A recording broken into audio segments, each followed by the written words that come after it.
Did you know that the conflict between Israel and Palestine goes far beyond what the media shows us? And that even the superpowers are manipulating the situation behind the scenes? Let's understand how power and interests dominate this war.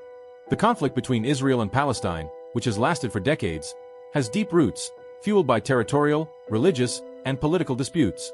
Since the start of the clashes in Gaza, the region has been a battleground for power and control.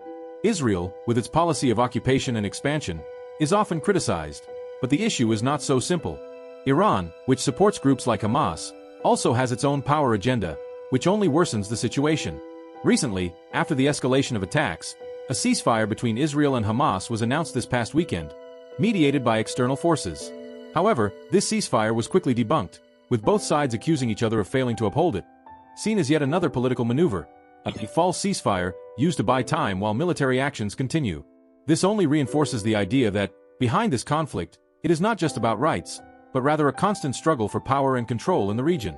As if that wasn't enough, the United States has been deeply involved, not just in diplomatic efforts, but also in escalating the military tensions. Their influence in the region has often been seen as a driving force for the intensification of violence. The U.S. has been sending missiles to target Iran's nuclear facilities, further fueling the conflict and pushing the region to the brink of a more catastrophic escalation. This only deepens the complexity of the situation, as the world's most powerful nation adds fuel to an already raging fire. This war, far from being just a dispute over territory or human rights, is about an ongoing battle for political and military supremacy.